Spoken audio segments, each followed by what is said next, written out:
Hi, welcome back to Flipping Dreams. So, in this episode, I get a chance to chat with Mary Latham of More Good. She talks about her 50 state, 3-year, and 31-day journey to find healing after her mother's death from cancer and to collect stories of kindness, stories of resilience in the face of adversity. We had a lovely chat, and I hope that you enjoy it. As always, please subscribe so that you hear about future episodes and join us back here every week. You're listening to Flipping Dreams. So you're in the U.S. Virgin Islands?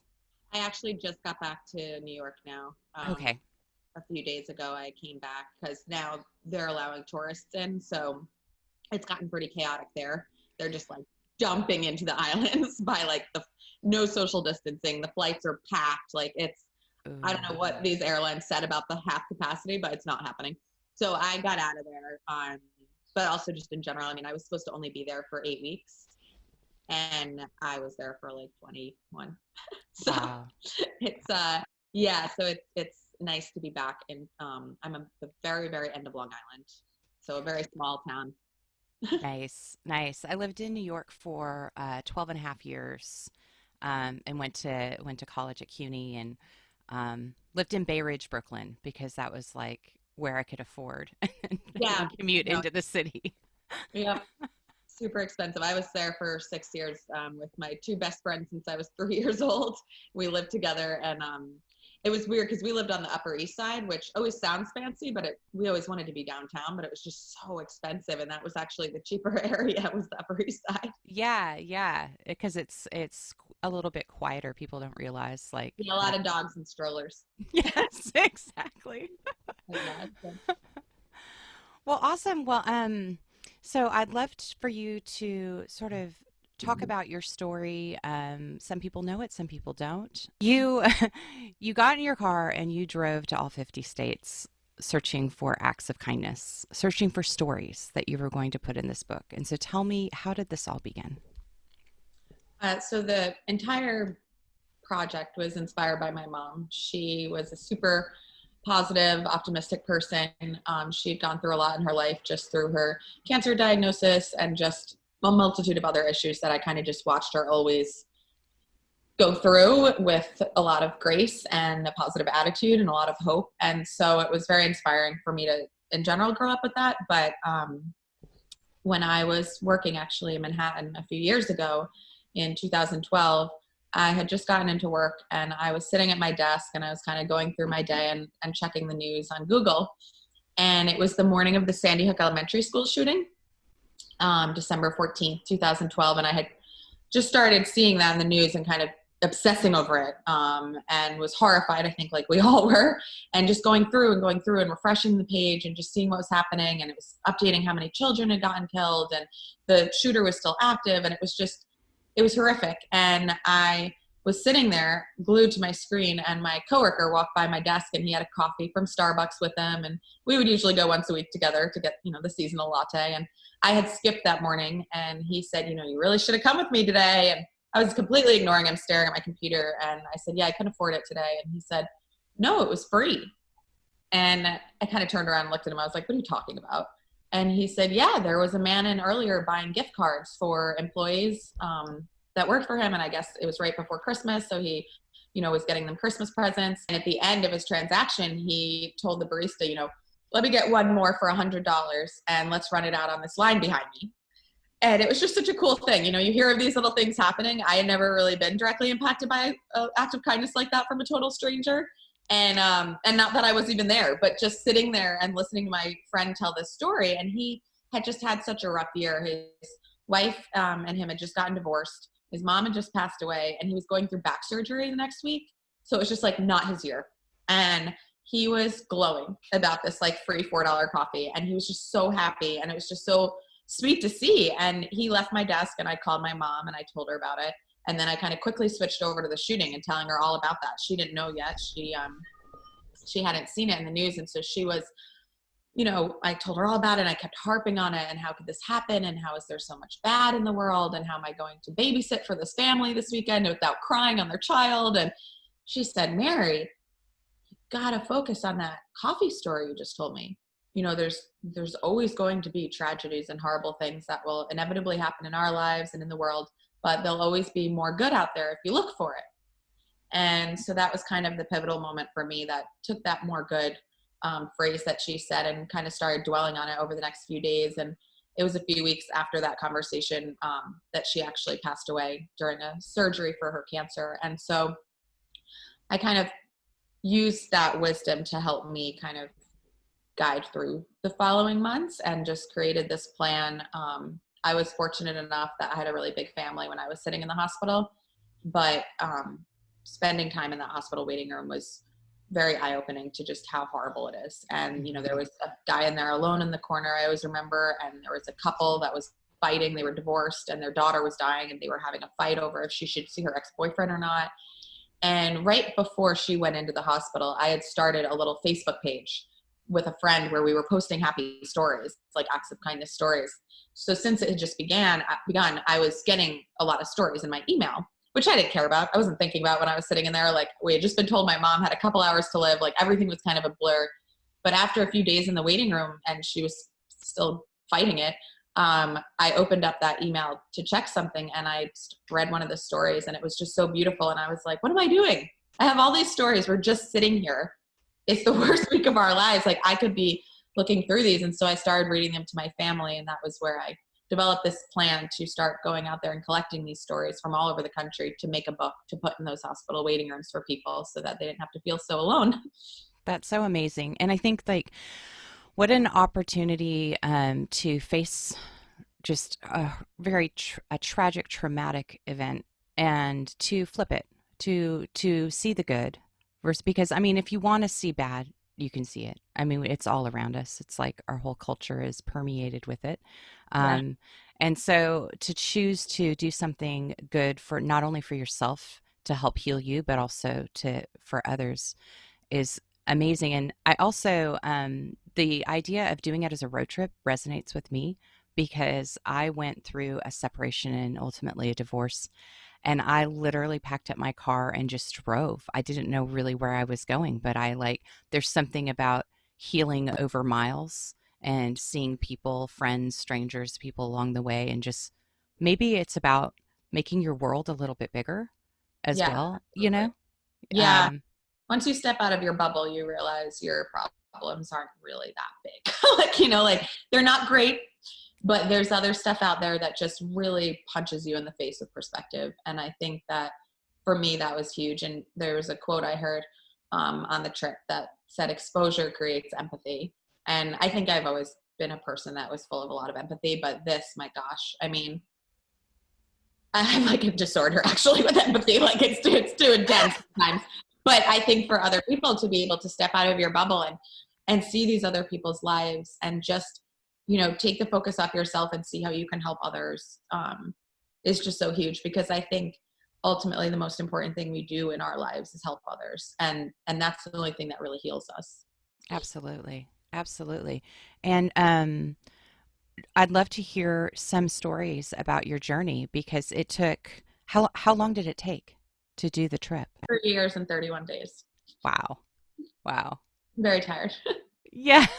You probably don't want to get in a car for a while. No, I know. It was funny because I had this plan all along. Right after my mom passed away, the first dream I flipped, if you will, was buying a one-way ticket to St. John in the U.S. Virgin Islands. I knew one girl there that worked on a boat, and she kind of sent me a message while I was going through the first few weeks after the funeral and said, I've been thinking about you a lot lately, and I think that you should move down here. You can do your wedding photography down here. You can clear your head. You can hike and, just kind of heal a little bit. And so I did it. And I left New York City. I left my family and my best friends and everything behind. And I kind of just hit a restart button. And so part of my plan was, once I was kind of ready enough to get on this road trip and go do the journey, which was a few years after that, that I would always go back to St. John and I would kind of full circle my journey, and I would go there to collect a story for the epilogue maybe, and just kind of end the whole thing there again. And so that's what I did. I went back, and I intended to go back for 8 weeks. And then I got stuck there during the pandemic, and there weren't very many flights. And there also wasn't very much motivation to get back to New York, where we had the most cases. So I stayed in St. John, and I just returned last week. So I was there from February till now. Yeah. So, and yeah. A lot of time to spend writing and also just reflecting. Yeah, it's always, you think that's going to happen because you're in an island and you think, you're sitting under a palm tree and you're going to write a book. It never really works like that. I'm glad it's the same for you, because for me, yeah, once I hit a beach or something and I think I'm going to have all this time, and then I'm like, nope. Yeah, exactly. And, I think that when you live somewhere that you vacation, it's very different. It's not like I was on the beach. You live in the jungle part, and I didn't have a car for the first 2 months, and so just hitchhiking around the island, and just it's very challenging to live there, and it's very different from, I think, the idea people have of this romantic life in a vacation postcard. It's not. So it was definitely very challenging. And I also intended to go there and just write up my proposal. So I didn't really have all of my stuff. I didn't have my audio recordings. I didn't have my photos. So I kind of took a very long time dragging through getting the proposal done, and then planned to get back here and really start the book where I had all my stuff. So I think that once I got here a few days ago, I realized, like, for the first time, usually coming home was always coming back to a place where my mom wasn't anymore. And, my siblings have their own families and their own homes. And, my dad has a new girlfriend. And so it was always very challenging for me to come back here and not be miserable. And so for the first time, I'm really happy to be home. And it's like, I feel like this is where I'm supposed to be right now. And so I'm living in a little apartment above a barn, and just kind of getting myself ready to finally be able to get this book out, just because it was hard. It was a really, really emotional journey, and it's reliving it is going to be what I have to do to write it. And I just wasn't ready to do that yet, but now I am.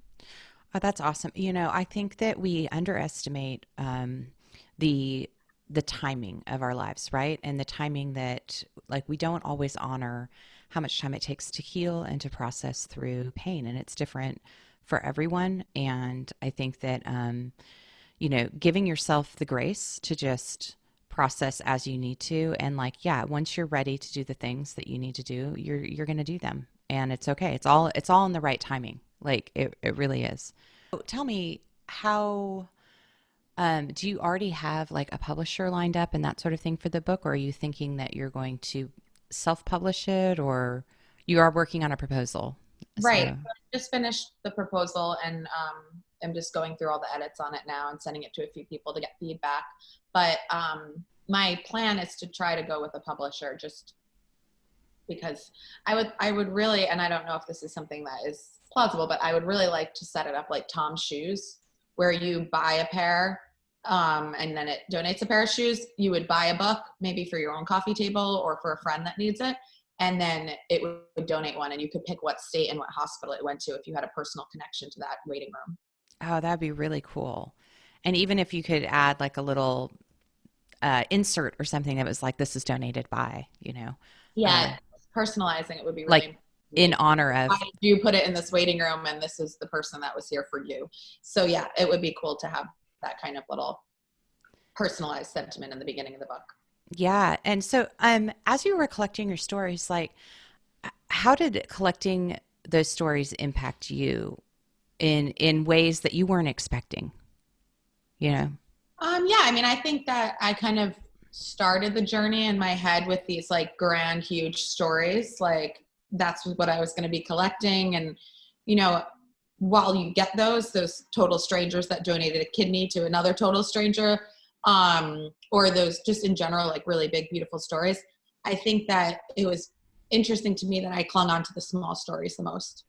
And, there was, when I was in Nashville, Tennessee, I was staying with a couple. It was right on the anniversary of my mom's passing, and they were total strangers, connected through, another girl in my hometown that had met one of them in college. And so she tagged them in the post when I said I was heading to Tennessee, and they reached out right away. And they were awesome. They were just, we still stay in touch. And I actually randomly FaceTimed them a month ago. Because they had sent me some text just seeing how I was doing. And, one night I was like, I'm going to call them. And I called them, and the girl was wearing her More Good shirt. And I talked to them for like an hour, and it was so good to see them. And every home I stayed in, I would give them a t-shirt and take their photo, so that in the beginning of the book, it will be thumbnail images of every person across the country that let me in their homes. And so it was just random that she happened to be wearing her shirt. But I got to their home, and they had a friend visiting that weekend. And so he was around the majority of my visit. And, the first day we'd all gone to dinner, and I got to get to know him. And then the next day we were all at their other friends, and he was at that also. And by the third morning, we were all sitting and having breakfast. And he pulled out his wallet, and he said, I've been meaning to I wanted to tell you this little story. And I was like, oh, what? And he said, he pulled out his wallet, and he said, 8 years ago, I was on a trip with my wife, and we had gone to this little town and stayed in an Airbnb. And when we were leaving and packing up the car, my wallet must have somehow fallen out of the car. And I don't know if it was, right on that, like on the street where we were parked, or if it was like at the gas station in that town, but it was somewhere in that town. I lost it. And, I'm so organized, so I keep everything perfectly organized. So I didn't notice. I had thought I just put it right in the door like I usually do, and didn't notice it fell out till we got home. And by the time we got home, it was late at night and everything. And I just thought, I'm going to have to cancel everything. I'll do it in the morning though. And so the next morning when I woke up, there was a box at the door, and someone had FedExed it immediately. And I had already gotten it, the next day. And not only had they done that so that they knew I'd probably cancel things, but they must have looked at my license to get my address. And when they looked at my license, they also noticed it had been my birthday that week. And so inside my wallet, with all the cash and credit cards and everything perfectly intact, was a tiny little birthday card, like the size of a business card, with a little birthday cake on it.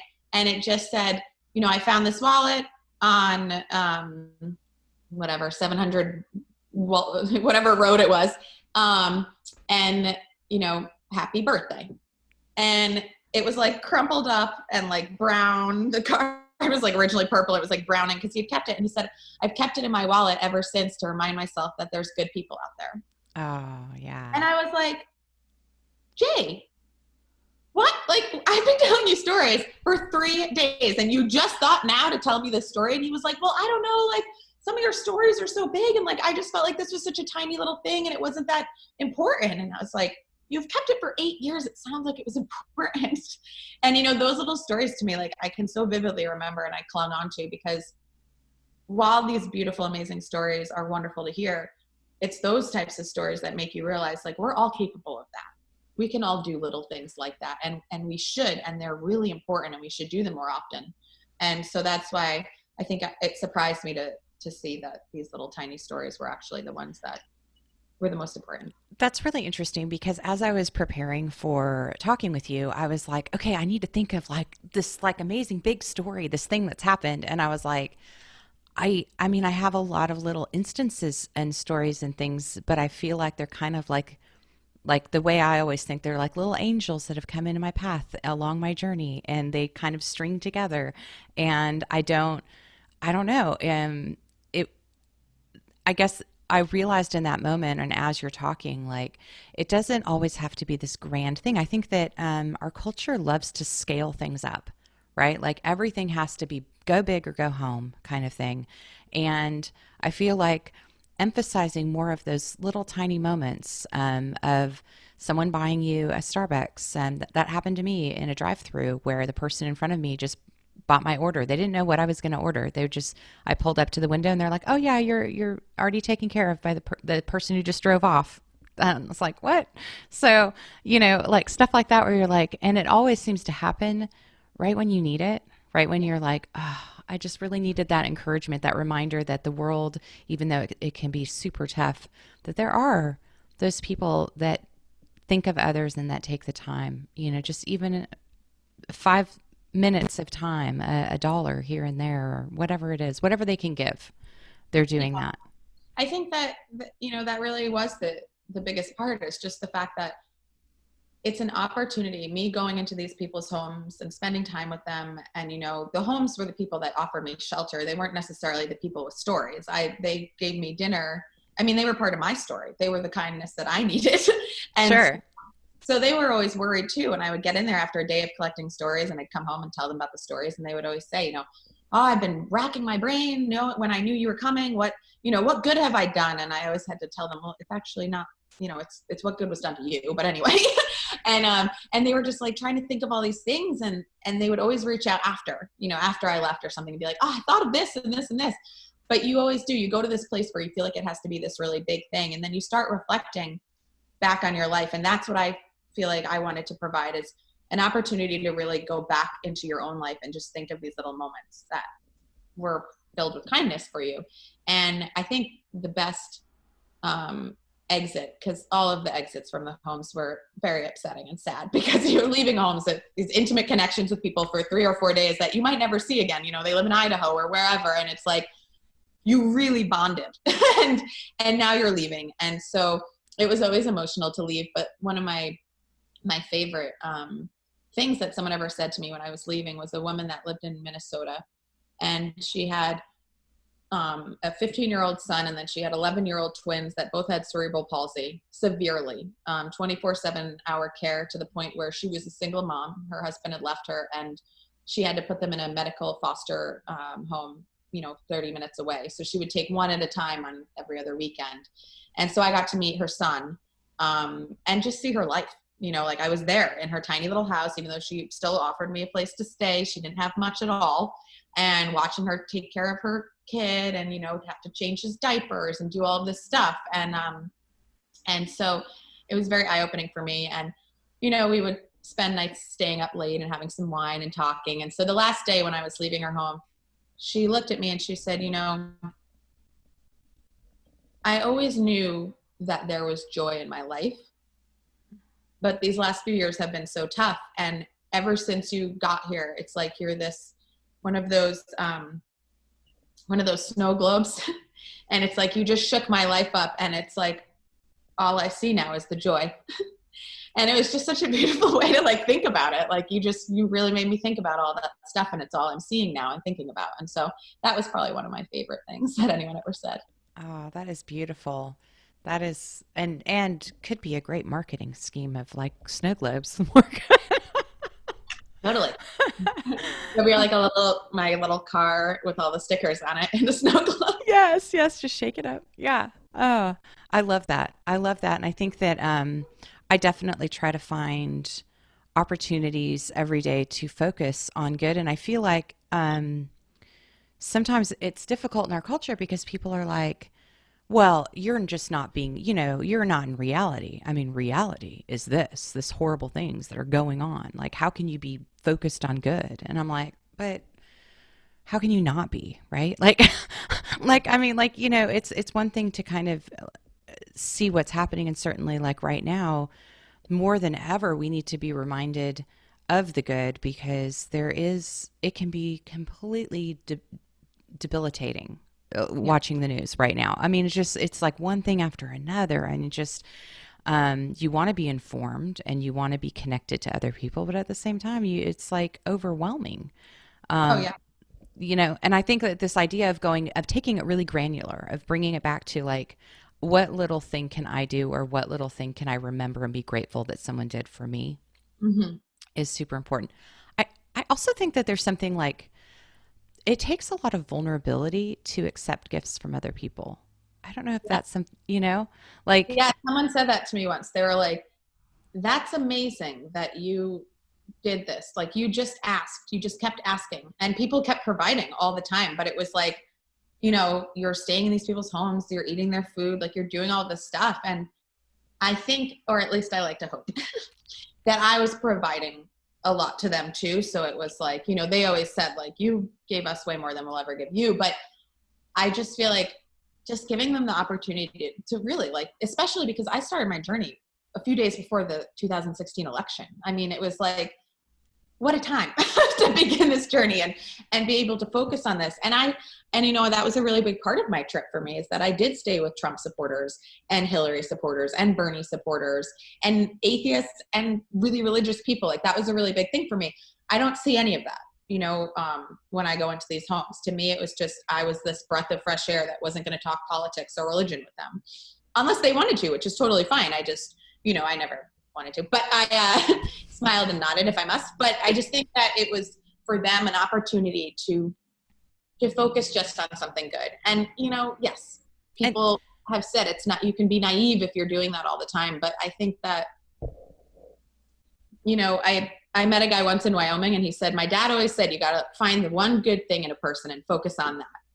And I think it, to a fault, almost, I do that. I'm always like surrounding myself with people that it's like, why are you spending time with that person, Mary? But it's like, I can see that good in them. And I like harp on it and focus on that and try to remind them to focus on that in their own selves. and I think that's exactly it. It's like good transcends all of those things, the politics, religion, all of those things. And I feel like there are catalysts in the world, and you're like this catalyst of energy that when you come into these people's homes or you meet people, you remind them of that energy and that good that they have already inside themselves that they may have forgotten, that life may have beaten down, that we all, our journeys are all very different. And I think that sometimes we need that spark, that thing to shake us up, that snow globe, that like, oh yeah, that's right.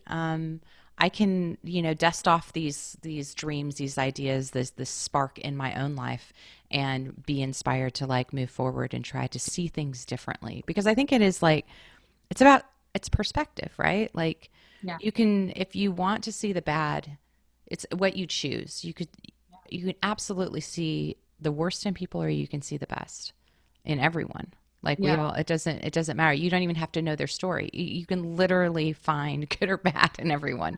So like, choosing to focus on the positive and see the good and just promote that.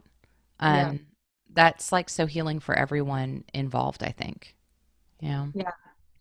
Yeah. And I think that a big part of the reason it became a road trip for me was that it was just a Facebook page where people were emailing stories. And it was very shortly after my mom passed that the stories just started dwindling down and people weren't taking the time to write down their stories. And so um, I think for me, I realized I could get really discouraged and frustrated and, just let that website die and just, forget about it.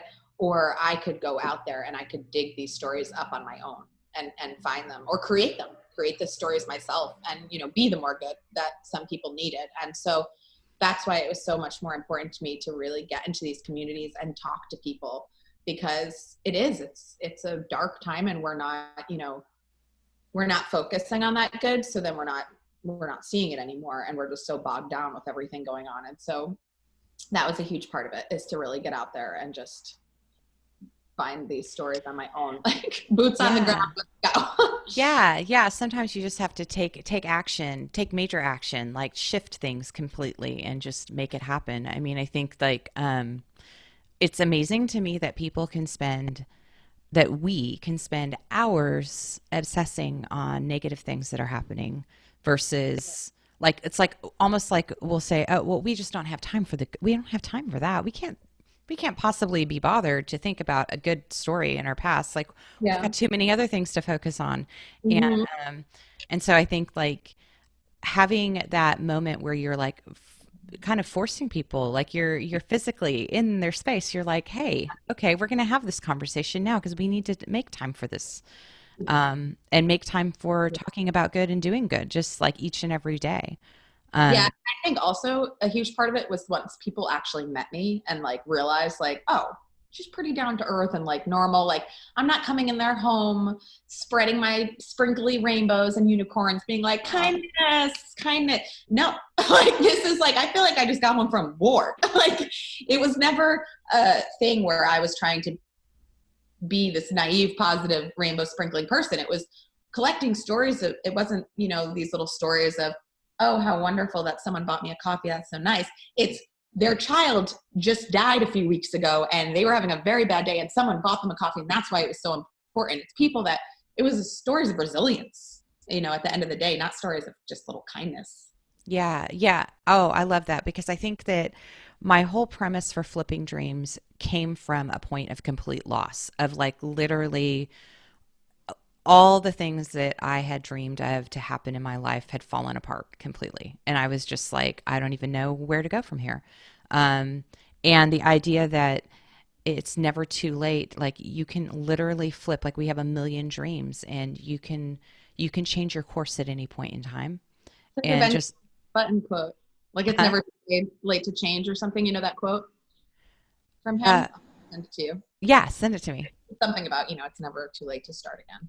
Yeah, which is so true. I mean, I think that this idea that, oh, that's in the past. I did that once or it didn't work out. I'm not ever going to do it again or never again. I'll never say never again because you never know what I'm going to do. So like, but like, but yeah. And the idea for me, like my whole life has been just a lot of really unconventional, non-traditional things that I've done.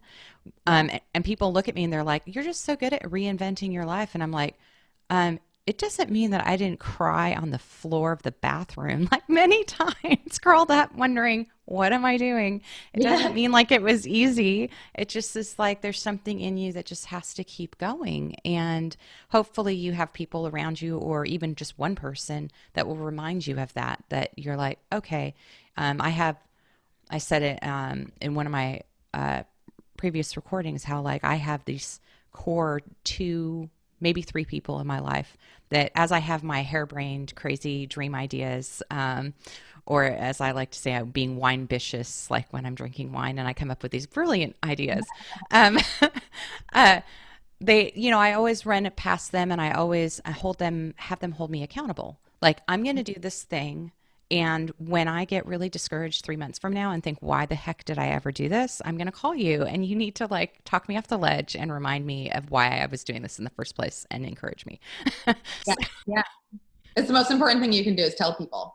Because then, Yes. yeah, you have to hold yourself accountable. Like, geez, I told people I was going to go to all the states. Now I got to actually do it. Right? Yeah. Right?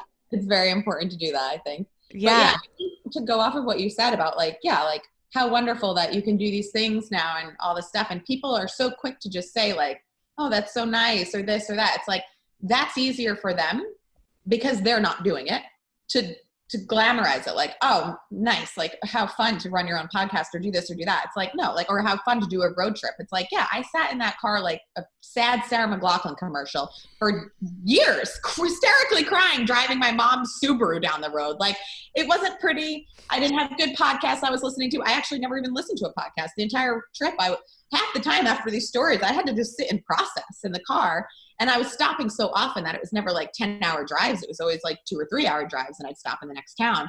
And so, yeah, it's never, but people mask it over because they can't do it themselves, that they have to create a reason why. And so then they just push it on us. But yeah, no, it's terrifying to flip your dream. Oh yeah. And honestly, when I was thinking about you going, so I'm a pretty strong introvert. I mean, I could spend days. Like for me, quarantine was my normal day. My normal I loved it. I loved quarantine. I know. I was like, I'm getting so much done and I'm actually justified. Like, I don't have to feel guilty to say no to people anymore. Like, I'm like, oh no, quarantine. Sorry, can't see you. But, but, so for me, the idea of going into complete strangers' homes and like every day, every night, having a different environment and having to have a conversation, like that is terrifying. Like, Yeah. honest. Yeah. Yeah. Yeah. It was very challenging. I would say I'm pretty 50-50 on the introvert extrovert scale, which is why that time in the car was so precious to me to just be alone. But I think that it was very interesting because again, like you would go through an entire day of talking to all these strangers and you'd be so tired and you would look Yeah. so tired and people love telling you that. And then you would have to walk into another person's home that you're going to have to tell your story all over again. And you keep thinking in your head, tonight, Mary, we're just going to have dinner and talk a little bit. And then when they say you look tired, do you want to go to bed or do you want this glass of wine and to sit up and talk with me for 50 hours? You should go to bed. And then the end of dinner comes around and then the wine comes out and you were like, I'll get sleep tomorrow. But then you never do because then tomorrow the same thing happens. But it's also these opportunities where when am I ever going to be with this person again and talk to this person? And they need these stories right now. I should stay up and tell them some. And then you stay up all night. And so it was amazing. Like I would be so tired. And then it was just like this boost of energy from meeting a new person again. And I really have no idea. I mean, how I did it, but I did it. That's amazing. And I also think it's sort of like you're accelerating life. You're accelerating life moments, because it's like I think that some people who aren't used to having those conversations and those heart to hearts on a regular basis, like for them, it's like, oh, it'll be like once in a 6 month period or maybe once a month even. But Mhm. like to do it on a daily basis where you're like going deep and digging in and listening and being present and like really just experiencing life right in those moments, so intensely.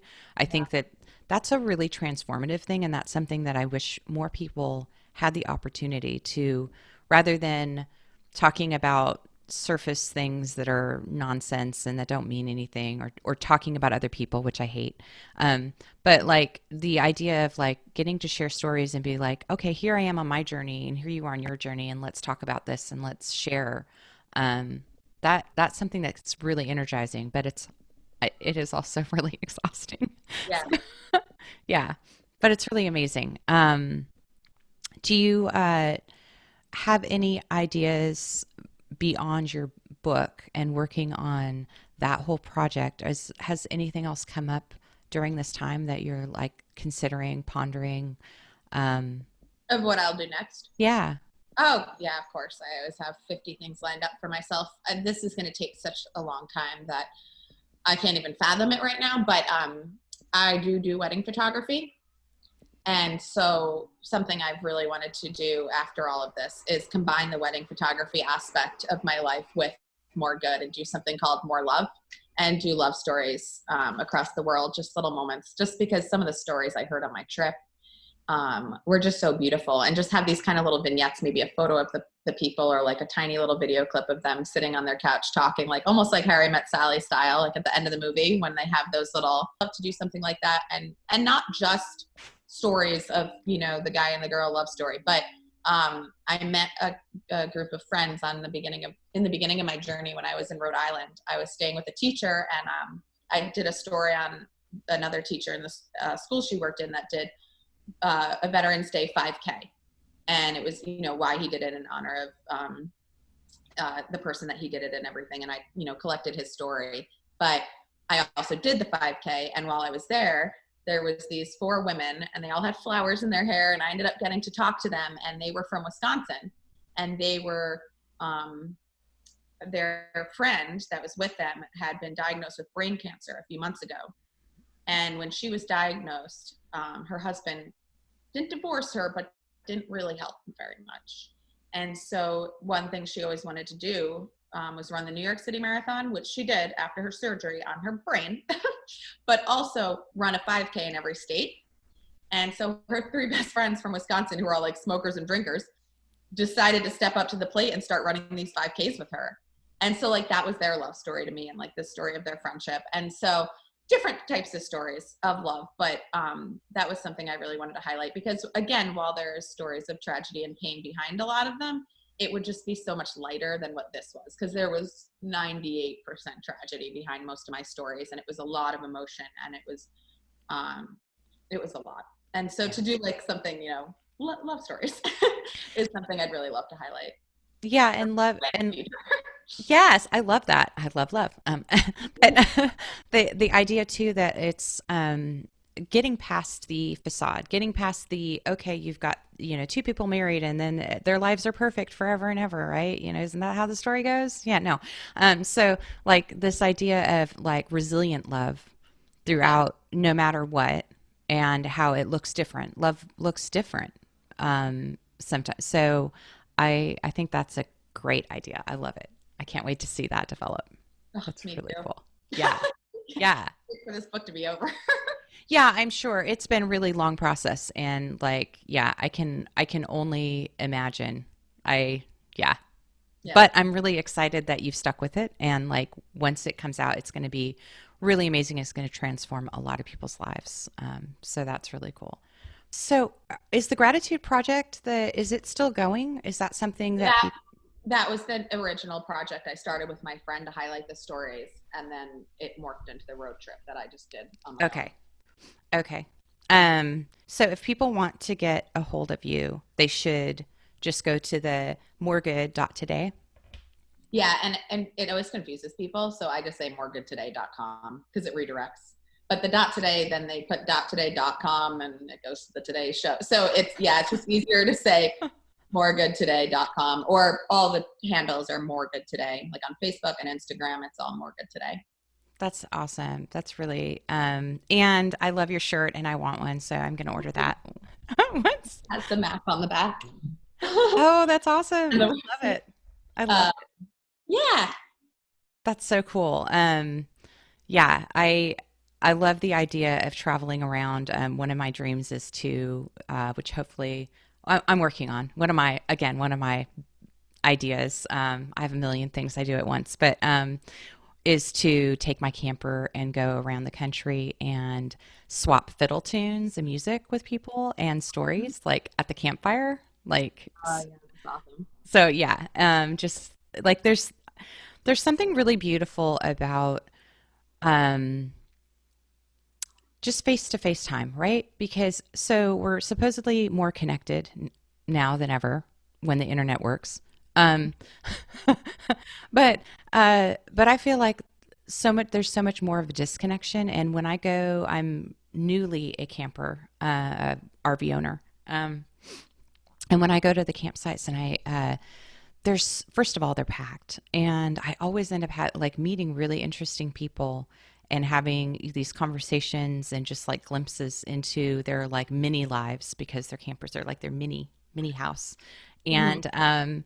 and I think it really does help you to expand this idea of what the world is, of your exposure to, getting outside of controlling your environment and thinking you know everything, to just being open to change and open to possibility. And that's something that I really believe in, and I pursue. And I Yeah. think more people should pursue this, like this idea that we don't have to have it all figured out, and you could try something and it can completely fall apart and not work the way you thought it would, but then Yeah. something else is going to come out of it that's going to like be this amazing thing, and then people will see that thing and they'll be like, wow, you were so brilliant to think of that thing all along, and you're like, no, no, no, you have no idea, like this started this started completely differently. Yeah. you know Yep. so yeah, I'm really looking forward to. I hope that someday in the future we'll be able to see each other in person, have a glass of wine, get to like Where are you actually. from?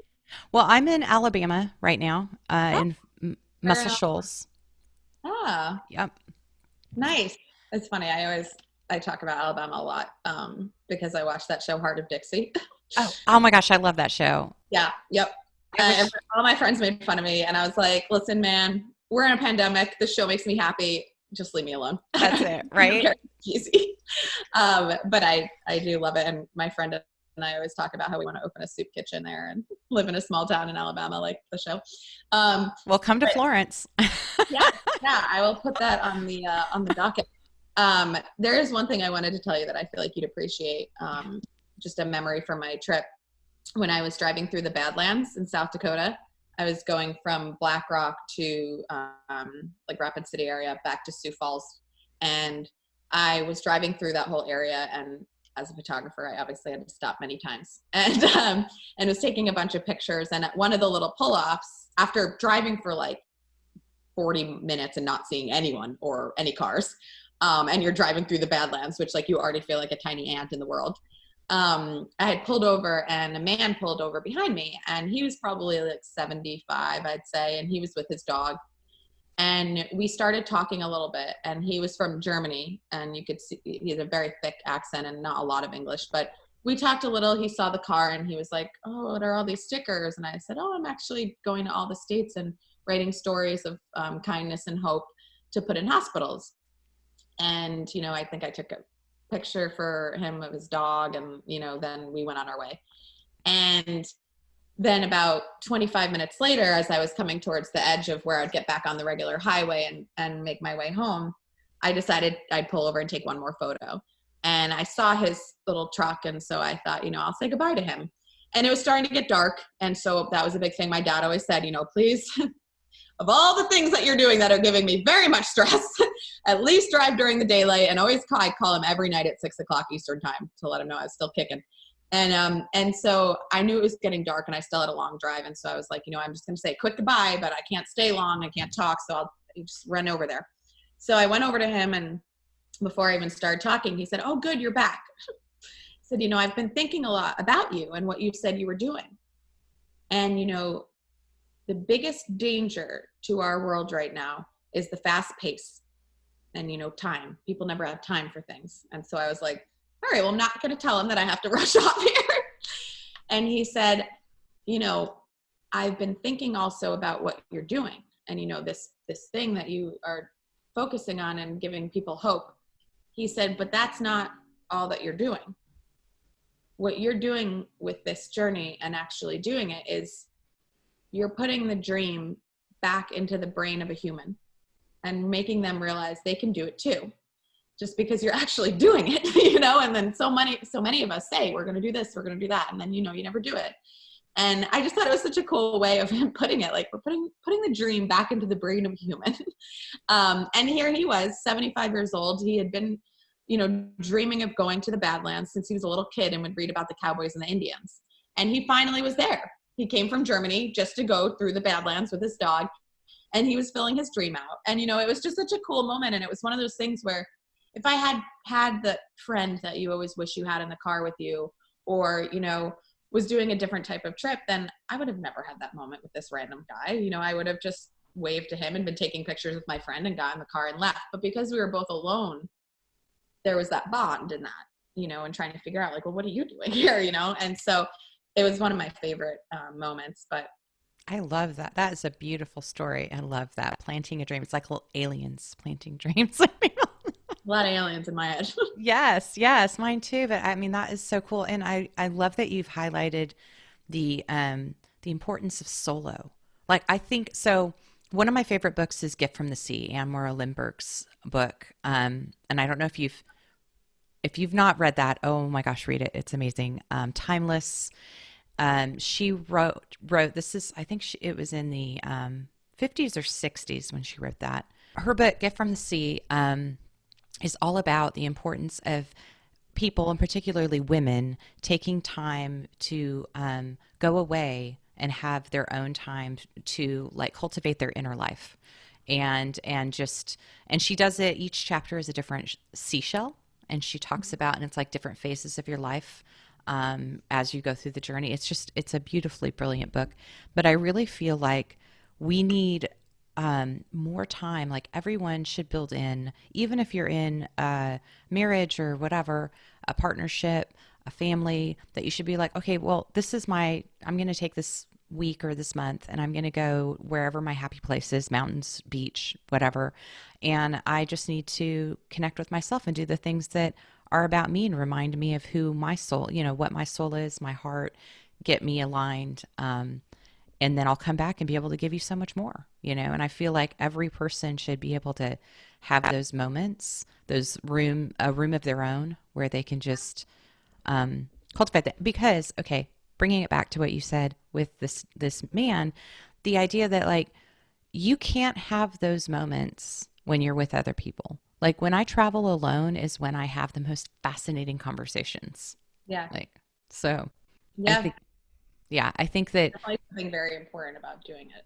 yeah, I mean, so, especially with what I did, it was like, I'm already asking so much of people to go into their homes and eat their food. I can't be like, oh, and I'm also bringing a friend, and also it was so personal for me, what I was doing and what I was trying to accomplish. And you couldn't have anyone else, And even though the car rides were lonely, it was like, well, that's the time you need to think, even though it's so much to think about. yeah, I find that when I'm camping alone, well, I have Dottie, so I'm not really alone.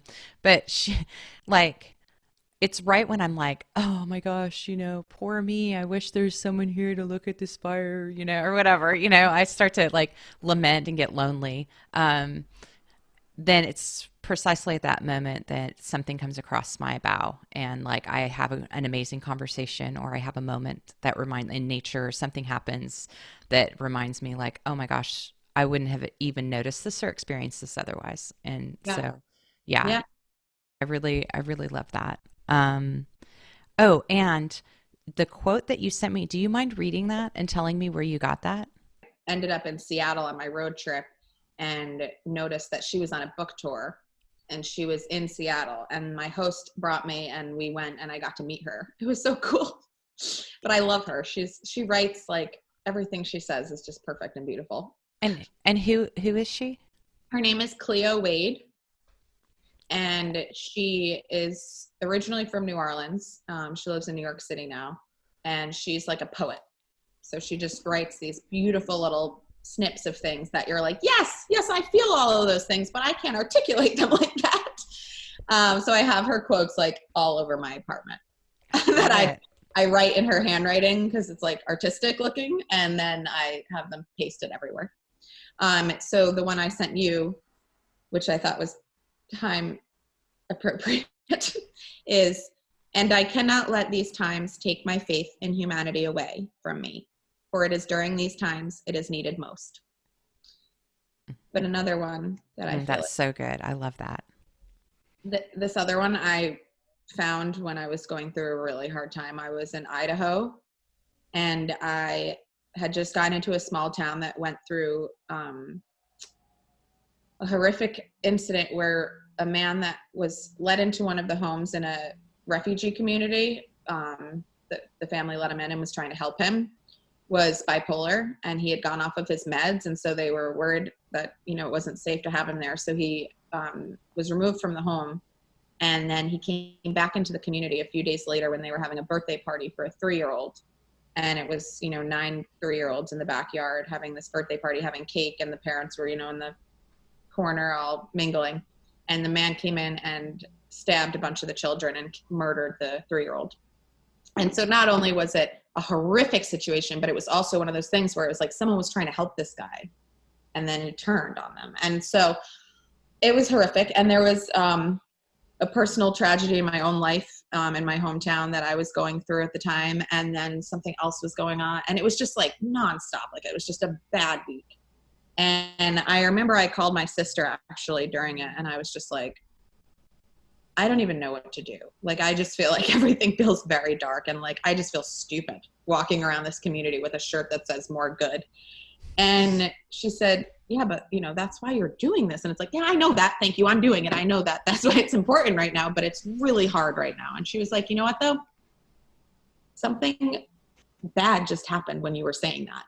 And something else horrible just happened while, you thought about what I was saying. And 5 bad things are going to happen in the next minute. But something good just happened while we were talking. And something good's going to happen in a few minutes. And 5 more good things are going to happen after that. And it's this current that we forget that's even keeping us afloat of the good things happening, because there's just so much bad that we're focusing on. And, you just have to keep doing what you're doing. And someone had invited me to go to the area where they had this little like memorial set up in the community. And again, I was like, I'm not going to roll in with my car full of stickers and my shirt that says more good. And like, it just felt so silly. And this person that I met, a total stranger, she just kept dwelling on it. She's like, why don't you just meet me there tomorrow morning before you have to leave town? Like, just meet me, just look at it. And so I ended up going, and I parked really far away. And I did not, I had my shirt on, but I had a sweatshirt over it. And I went over and I met her, and she was talking to someone there. And it was this random person that had come from Utah with a group of people. And they were setting up another party for these kids because they hadn't gone outside in the last few days because they were terrified and traumatized. And so they had set up in this community a magician and like painting your face and like build a bear so that they each had a bear to like have comfort. And they had just created this entire thing for these kids. And so she was like, do you want to help out? And so I ended up staying and like meeting some of the kids and being able to build bears with them. And it was just, under the circumstances, I was so grateful that I got to be there for it. But anyway, as I was going through that whole week, it was very rough. And I found a quote from Cleo. She had just posted it. And it said, today I am breathing through my fear of what is going on in America. Because when I breathe, I am reminded that I am alive. I am reminded that to be able to fill my body with air means that I have the ability to keep going. I am reminded that my time on earth may be short, but it can be powerful if I dedicate it to love and fairness. Finally, I am reminded of Mary Oliver when she wrote, "Tell me, what is it you plan to do with your one wild and precious life?" I breathe, I smile, I close my eyes and reply, "As much as I can." That is so good. That's so inspiring. And thank you. I Yeah. needed that. I needed to hear that today too. I think, you know, people think that once you're doing the thing that you've got it all figured out and that it's just like, oh yeah, you've got it figured out, just move forward. But I think that we all have those moments of doubt and those moments of fear and just like being overwhelmed even by trying to do the thing that you believe in, you Yeah. know? So it's wonderful to hear that. I'm definitely going to look up Cleo Oh, and her work. her stuff is so good. I love that. It's literally like all over. Like I can show, like I have this one, which I don't know if you can see it, Oh, but yeah. it says right now, the only moment in time you know you have for sure. And then this is one of my favorite ones too, which I'll just read you, but it says, "The best advice I ever got was from a sign in somebody's front yard in my hometown that said, 'Until further notice, celebrate everything.'" But yeah, great. they're just they're like on my fridge, like they're everywhere. They're all over my apartment. I love that. I love quotes. I do the same thing. I always have these like, visual reminders of what to focus on. And so that's fabulous. Well, thank you so much. It's been just really awesome getting to talk to you. Yeah, And hold on, I'm gonna show you this one because I feel like you'd really okay, appreciate it. good. Yeah. Being my own. Wait, I can't see. Oh, sorry, there's like a glare. It says looking for light, but looking for is crossed out and it just says being my own. I love that. One for you. I love that. I guess it was so nice to get to meet you through this. Yeah, I know. Well, hopefully, you never know where I'm going to roll into.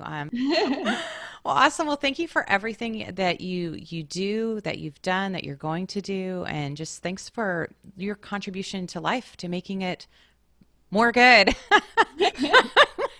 Thank you. Yeah, thank you so much. It was very cool it's always good to be reminded of everything. It's just been a hard few weeks that aren't connected to the road trip, just like in my own personal life and stuff. So when I can kind of reflect back on the trip and everything, it's like, wow, yeah, like I did that.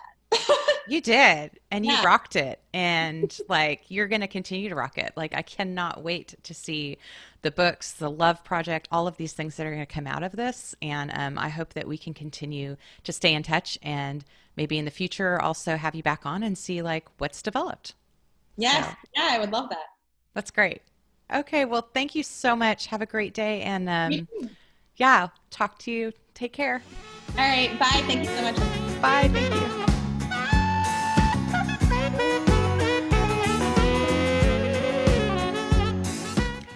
Are you interested in flipping your dreams? Check out my new course on Teachable, where I guide you step by step through the process of letting go of your old dreams, setting a foundation, framing it in, drawing up a blueprint of your future, designing it, and building your new dream life. Through journal and physical exercises and videos, I take you step by step through this process. So join me, and as always, I'll see you here next week on Flipping Dreams.